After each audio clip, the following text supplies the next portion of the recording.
김종수 한국은행 총재가 금융시장에서 초미의 관심사가 되고 있는 미국의 더블립 가능성에 대해 일축했습니다. 전국의 주요 거점 지역이 2020년까지 KTX 고속철도망으로 연결됩니다. 전국표의 95%가 2시간대 생활권으로 묶이게 되는 것입니다. 여름 휴가 등 계절적 요인에도 불구하고 지난달 수출이 크게 증가하며 7개월 연속 무역 흑자 행진을 이어갔습니다. 소비자 물가 상승률은 2%대에서 안정세를 보이고 있지만 야채 등 신선식품 물가는 급등했습니다. 네, 2부 시작하도록 하겠습니다. 우리 증시가 상승장 속에 마감이 됐습니다. 코스피가 1.2% 오르면서 1764선에 마무리가 됐고요.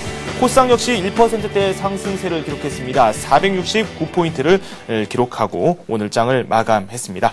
중국에서 들려온 PMI 이 호전 소식이 우리 증시에 큰 영향이 되는 모습입니다. 구체적인 시장 상황, 시황센터 연결해서 살펴보도록 하겠습니다. 김보람 아나운서와 함께합니다. 네, 시황센터입니다. 9월 1일 수요일 9월의 첫 번째 장이 마감했습니다. 국내 증시 중국발 호재의 반등에 성공하면서 마감했는데요. 코스피 마감 지수부터 살펴봅니다.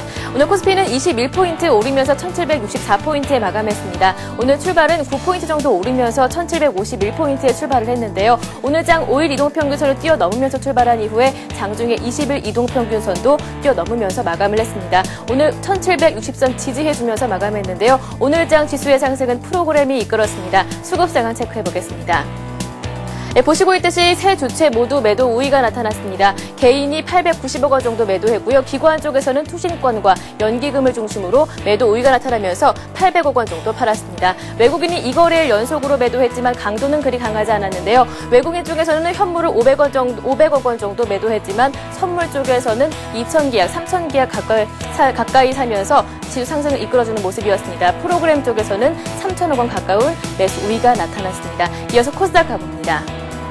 오늘 코스닥은 5포인트 오르면서 469포인트에 마감했습니다. 오늘 출발은 3포인트 정도 오르면서 467포인트에 출발을 했는데요. 오늘 장 5일 이동평균선 뛰어넘은 상황에서 오늘 장에서는 5일 이동평균선과 21선 사이에서 지수가 움직였습니다.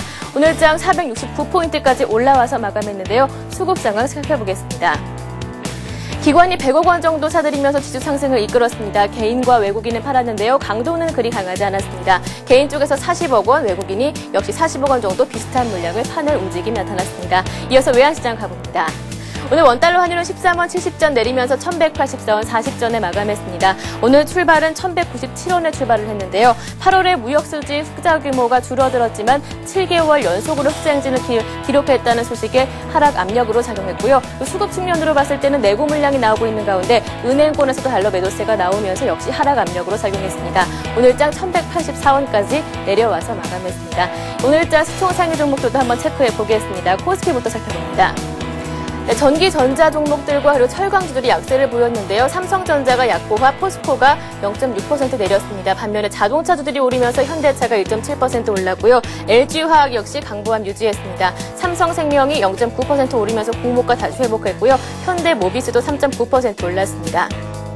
신한지주가 다시 빨간불을 켜면서 마감했습니다. 강보합에 마감했고요. 현대중공업이 3.4% 오르면서 오늘 27만 3천원까지 올랐습니다. 하반기 수주 모멘텀의 상승으로 이끈 것으로 보입니다. KB금융도 강보합으로 마감했고요. 한국전력이 0.8% 내렸습니다. LG가 4% 급등하면서 마감했고요. 반면에 IT주약사의 LG전자 약보합에 마감했습니다. 이어서 코스닥 가봅니다. 셀트리온이 0.9% 올랐습니다. 서울반도체 역시 오늘까지 올랐고요. SK브로드밴드는 오늘 조정받으면서 마감했습니다. 포스코 ICT가 4.3% 올랐는데요. 기관과 외국인의 동반 매수세 오늘 급등한 것으로 보입니다. OCI 머티리얼즈 메가스터디 역시 올랐습니다. 동서와 다음 역시 올랐습니다. 태웅이 4.7% 올랐는데요. 풍력주가 강세를 보이면서 오늘 5% 가까이 급등했습니다. 네오이지 게임즈가 아직까지 시총 10위 자리를 지키고 있고요. SK컴즈가 시총 11위로 올라왔습니다. 포스코캠텍이 2.8% 오르면서 시총 12위로 올라온 모습입니다. 이어서 오늘 특징 테마주 한번 살펴보겠습니다. 유통주들의 상승세가 눈에 띄는 상황이었는데요. 실적 개선 기대감에 올랐습니다. 신세계가 3.3% 오르면서 오늘 52주 신고가 다시 썼고요. 롯데쇼핑 마찬가지입니다. 롯데쇼핑 오늘 8% 가깝게 급등하는 모습이었습니다. 현대백화점도 5% 올랐고요. 호텔신라와 롯데미도파 4%대로 오르면서 유통주들이 강세였습니다. 네, 중국 관련 업종들이 상승했습니다. 기계주, 그리고 화학주, 운수장비주들이 올랐는데요. 먼저 기계주부터 살펴봅니다. 두산중공업이 3.9% 올랐습니다. 두산인프라코도 4% 올랐고요. 세원셀로텍이 5% 오르면서 기계주들이 강한 모습을 보여줬습니다. 이어서 자동차주 한번 살펴보겠습니다. 네, 신차 효과와 그리고 엔화 강세가 호재로 남아있는 상황에서 오늘 장에서는 중국발 호재까지 겹쳤는데요. 현대차가 1.7% 올랐고요. 기아차가 3.5% 올랐습니다. 현대모비스도 4% 가까이, 만도도 4% 오르면서 큰 폭의 상승 움직임이 나타났는데요. 자동차 부품주들도 한번 살펴봅니다. SL이 4% 올랐습니다. 동해안기전이 6% 올랐고요. 동국실업도 5% 오르면서 자동차 부품주들 강한 움직임 나타났습니다. 이어서 화학주 살펴보겠습니다. 화학주 마찬가지로 LG화학의 강보화, 그리고 SK에너지가 4.7%, 포름인더스트리가 5% 오르면서 화학주들 강한 움직임 나타났습니다. 이어서 풍력주 마지막으로 살펴보겠습니다. 세계 시장 풍력 시장이 확대될 것이라는 기대감에 올랐는데요. 두산중공업이 4% 가까이 올랐고요. 평산이 9% 급등했습니다. 현진소재가 6% 오르면서 풍력주들까지 강한 모습을 보여줬습니다. 네, 오늘 장 이렇게 9월의 첫 번째 장 반등에 성공하면서 마감했습니다. 하지만 이번 주 미국의 경제 지표들이 다시 한번 장을 뒤흔들 것으로 보이는데요. 어떻게 장이 반응할지 락승호 전략과 함께 알아보시기 바랍니다. 지금까지 마감 시황이었습니다. 네, HMC 투자증권의 김중원 책임연구원 오랜만에 연결을 한번 해보도록 하겠습니다. 안녕하세요. 네, 안녕하세요. 네, 갈팡질팡 우리 증시 최근에 그런 모습을 상당히 많이 보여줬는데 오늘 장은 상승장 속에서 마감이 됐습니다. 오늘 장 특징부터 분석해 주시죠. 네, 새벽에 끝난 미증시는 혼조세로 마감했지만 국내 증시는 1760선을 회복하는 강세의 모습을 보였는데요. 금요일 뭐니 해도 좀 특징적인 것이 개인 외국인 기관인 매수 주체들 모두가 순매도를 기록했지만 기타 계정이 2,300억 원을 넘게 순매수를 기록하면서 네, 지수는 이제 1%가 넘게 상승하며 마감을 했는데요. 일반적으로 기타 계정은 비금융 일반 법인 혹은 우정사업본부 또는 이제 노동부와 같은 정부 기관인 경우가 많은데 금일 거래는 비금융 일반 법인의 자사주 거래라기보다는 정부 기관의 거래일 가능성이 높은 것으로 판단됩니다. 이제 또한 외국인의 선물 매수 확대로 프로그램 매수도 한 2,800원 넘게 순매수를 기록했습니다. 그래서 미국 소비자 신뢰 지수의 상승 호재와 제조업 지표 부진 악재가 맞불리면서 뉴욕 증시는 혼조세로 마감했지만 주말에 예정된 미국 고용 보고서 등 경제 지표 둔화에 대한 경기 둔화의 우려감이 여전히 시장에는 좀 존재하는 걸로 보이고요.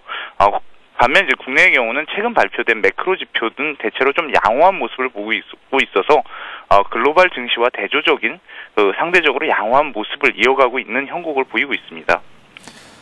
일단 수급 상황 자체는 좀 불안한 그런 분위기를 느낄 수가 있습니다. 9월의 첫날 우리 시장이 상승은 했지만 그래도 향후 전망에 대해서는 마냥 긍정적으로 생각할 수는 없을 것 같습니다. 9월 증시 전망은 어떻게 보고 계십니까?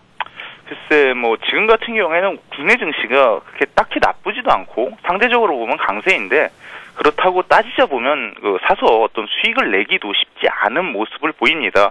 그만큼 국내 경기에 대한 강한 신뢰감으로 인해서 어느 정도 하방 경직선은 가지고 있지만 해외 변수 불안으로 인해서 지수의 추가 상승 가능성이 높지 않다는 부분이 존재하고 있어서 어떤 지수 자체로 봤을 때는 변동폭이 월간으로 변동폭은 크지 않을 걸로 보이고요. 다만 업종이나 좀 종목별로 차별적으로 접근할 필요가 있는 시점이라고 생각되고 있습니다. 네, 그 부분 투자 전략 이야기할 때 추가적으로 더 말씀을 부탁드리고요. 일단은 해외에서 들려올 변수들에 대해서 더 살펴봐야 되겠죠. ISM 지수라든지 미국에서 지금 준비되고 있는 그런 경제 지표들 어떤 영향력을 미칠지 그 부분이 상당히 궁금합니다. 네, 이제 아무래도 금일이 미국 시간으로 월초가 되다 보니까 여러 가지 지표들의 발표가 예정되어 있는데요. 또 금일 밤 같은 경우에 특히 고용, 산업, 건설에 관해서 많은 지표들의 발표가 예정되어 있는 만큼 좀 주의가 필요하고 관심이 더욱 필요할 것 같습니다. 그래서 미국 시장 금일 밤에는 우선 MBA 주택 융자 신청 건수, 그리고 ADP 취업자 변동, ISM 제조업 지수, ISM 구매 물가 지수, 8월 건설 지출 지표 등 많은 지표들의 발표가 예정되어 있는데요. 8월 ADP 취업자 변동 같은 경우에는 전월에는 한 42,000명 정도 변동이 있었지만 금월에는 우선 한 15,000명 정도 변동이 있을 걸로 예상되고 있고요. 이제 8월 ISM 제조업 지수는 이제 전월엔 55.5포인트를 기록했지만 금월 52.7%로 하락 포인트로 하락할 걸로 예상되고 있습니다. 8월 ISM 구매 물가 지수도 57.5에서 전월 금월 55.3포인트로 하락할 걸로 예상되고 있고 7월 건설 지수도 뭐 전월 대비 좀 0.5% 정도 감소할 걸로 보입니다. 결국 뭐 아직까지 산업이나 그 건설과 관련되는 지표들의 불안한 모습은 좀 지속될 가능성이 있고 아무래도 전망치 자체가 이전치 대비해서 좀 감소하는 모습을 보이고 있는 만큼 실제 발표는 좀 더 불안할 수 있다는 점이 시장에서는 이제 우려되는 부분이고 특히 이제 주말에 있을 고용 지표라든지 이런 부분을 고려할 때 미국 증시는 좀 관망세 혹은 약세가 좀 지속될 수 있다는 점이 해외발 악재는 좀 아직까지는 좀 조심해야 되는 부분으로 판단되고 있습니다. 이렇게 지금 하루 걸러서 상승과 하락이 반복되고 있기 때문에 개인 투자자 입장에서는 투자를 하기가 상당히 어렵습니다. 이 때문에 투자 전략 꾸려나가는 데 있어서도 상당히 어려움을 많이 겪고 있는데 지금 IT 업종 같은 경우는 저가 매수에 대해서 말씀하시는 분들도 있거든요. 이 부분에 대해서는 어떻게 생각하십니까? 일단 IT 업종은 조금 더 지켜봐야 될 것 같습니다. 실제로 뭐 IT 실적 전망에 대한 우려가 어느 정도 시장 전체적인 컨센서스를 이룬 것이 맞지만 정말 이제 바닥 어느 정도 더 이상 나빠질 그런 뉴스가 없냐라는 부분에 대해서는 좀 의심되는 부분이 많고 아직까지는 좀 더 관망하면서 지켜볼 필요가 있는 것 같고요. 특히 최근 장이 힘든 부분은 아무래도 뭐 해외발 악재에 대비해서 이제 국내 증시가 상대적으로 강세를 보이고 있는 점은 상당히 긍정적이지만 그렇다고 해도 뭐 지수의 구간이 기대 수익률 구간이 그렇게 크지 않아서요. 딱히 어떤 지수를 투자해서 수익을 내기 쉽지 않을 걸로 보입니다. 뭐 특히 이제 G2의 경제 성장률 둔화 우려감 그리고 경제 지표를 확인하고자 싶어하는 심리에 따른 변동성 확대가 예상되고 있어서요. 단기적으로는 지수보다는 좀 종목에 집중하는 것이 바람직해 보이고 대형주의 경우도 지수 1700선까지는 아무래도 좀 관망하는 충분히 인내하는 기대감이 좀 필요할 걸로 보입니다. 그래서 지수가 좀 충분히 조정을 받고 난다면 대형 종목에 관해서는 선별적으로 분할 매수하는 것이 바람직해 보이고요. 코스닥 시장은 참 연중 저점에까지 근접하고 있어서 상대적으로 어떤 가격 메리트 같은 것이 부각되고 있지만 아직까지 코스닥 시장의 불안한 모습이 점차 해소되거나 둔화되는 모습을 보이고 있지 않기 때문에 코스닥 시장의 저가 매수는 조금 더 신중할 필요가 있다고 보입니다. 그렇다면 지금 일단 오늘 장은 마무리가 됐고요. 내일 상승할 경우에 일정 부분 주식을 처분을 한 이후에 나중을 한번 기약해 보는 거에 대한 그런 전략은 어떻게 생각하십니까? 네, 그런 것이 훨씬 더 좀 바람직할 거로 보이고요. 지금 해외발 악재는 지속되고 있지만 이제 국내 모멘텀 자체가 양호하기 때문에 지수가 그렇게 크게 밀리지 않고 또한 이제 다시 반등을 시도하면서 연고점 근처까지 접근하고 있는데 이런 상황에서 지수가 연고점 근처까지 접근한다면 오히려 차익 실현 이후 후일 좀 지수가 충분히 조정을 받았을 때 저가 매수에 나서는 것이 좀 훨씬 더 바람직할 걸로 보입니다. 네, 알겠습니다. 지금까지 HMC 투자증권 김중원 책임연구원과 함께했습니다. 감사합니다. 감사합니다. 네, 잠시 후 뉴스가 이어집니다.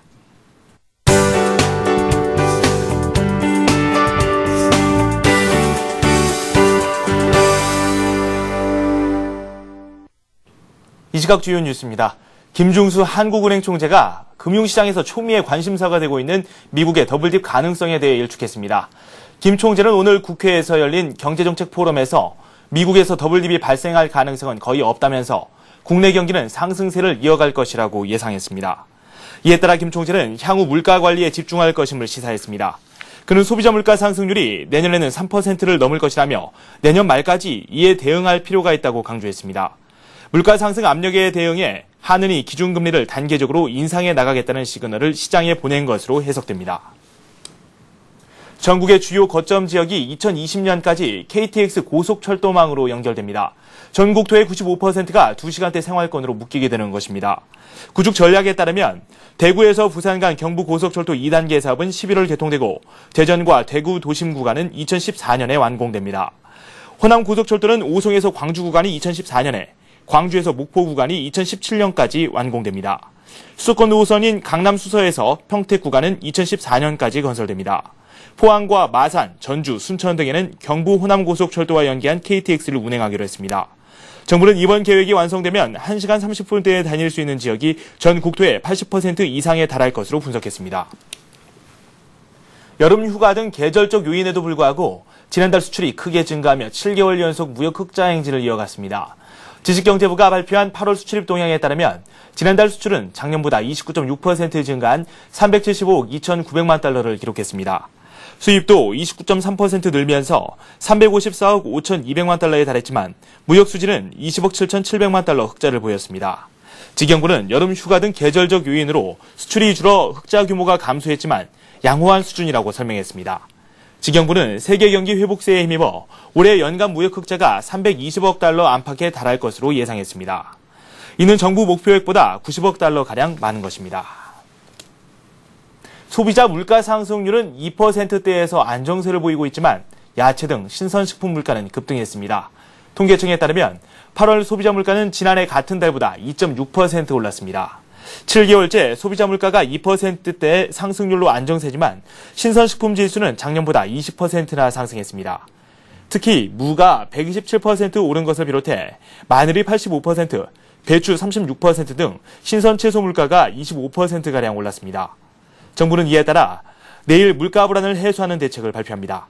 기획재정부는 신선식품처럼 서민 생활에 부정적 영향을 주는 물가 불안 요인을 해결할 대책이 포함될 것이라고 밝혔습니다. 증권금융뉴스입니다. 기업은행은 하반기 신입회원 200명을 채용하기로 했습니다. 지원서는 오는 19일까지 기업은행 홈페이지를 통해 접수하고 서류 전형 합격자에 대해 매달 16일 필기시험을 치릅니다. 모집 분야는 개인 기업금융 등 일반, IT, 자산운용, 리스크관리, 투자은행, 상품개발 등입니다. 하나 HSBC 생명은 퍼펙트 생애설계 종신보험을 새로 출시했습니다.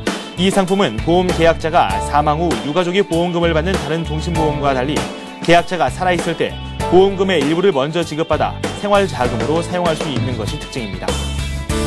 자산관리공사는 오늘 서울특별시와 시가 소유한 타 지역 자산에 대한 위탁관리 계약을 체결했습니다. 이에 따라 캠코는 서울시가 처분 활용할 수 있는 경기도와 인천광역시, 제주도 등에 위치한 9만 7천여 제곱미터의 부동산을 관리하게 됐습니다. 캠코는 향후 다른 지자체들의 자산 위탁관리도 실시할 계획입니다. 현대카드는 올해 연말까지 현대카드 M으로 현대기아차를 구매하는 고객에게 자동차 결제 금액의 2%를 M포인트로 적립해줍니다. 이는 M포인트 적립률을 종전 1.5%에서 0.5%포인트 올린 것입니다. 현대카드 고객들은 M포인트로 차량 정비와 주유, 외식 등에 이용할 수 있습니다. 네, 아시아 지역 증시 상황 살펴보도록 하겠습니다. 일본 증시가 상승장 속에 마감이 됐는데요. 한번 살펴보도록 하죠. 일본 증시가 상승폭을 확대했네요. 1.1% 오르면서 8,927선에 마무리가 됐습니다. 중국도 한번 살펴보도록 하겠습니다. 중국 증시는 하락 반전했습니다. 0.7% 내리면서 현재는 2,619선에 머무르고 있습니다. 네, 오늘 저희가 준비한 소식은 여기까지입니다. 저는 내일 이 시간에 다시 찾아뵙겠습니다. 시청해주신 여러분 고맙습니다.